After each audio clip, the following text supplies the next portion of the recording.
There are three types of joints. The first one being a fixed joint. This is the joint that doesn't move and is your cranium, which protects your brain.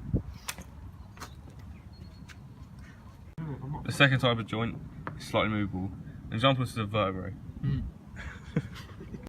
The last type of joint is a freely movable joint, and these are synovial joints. We shall go into further detail.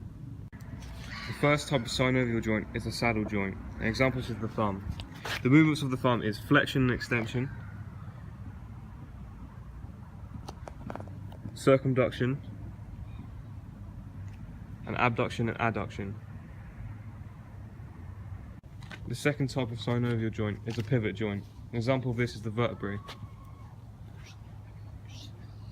The third type of synovial joint is a gliding joint. An example of this is in the metacarpals in the hand. And it has slight movements. The fourth type of synovial joint is a hinge joint, and this is at the elbow, with extension and flexion. The fifth type of synovial joint is a ball and socket joint, found in the hip, which has flexion, extension, adduction and abduction, and rotation. The last type of synovial joint is a condyloid joint, found in the wrist. Has flexion and extension, circumduction, pronation, and supination. For example, throwing a basketball.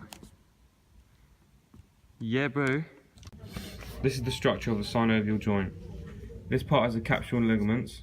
The capsule's part is to Hold the bone in place and protect the joint. and ligaments are for. Attaching bone to bone. This is synovial fluid. And that is to. Lubricate the joint. This is the synovial membrane. And that job is to. It's the lining of the synovial fluid. And the last part of these two bits, the cartilage, which is to. Make a smooth and slippery surface for bones to stop grinding. Beep.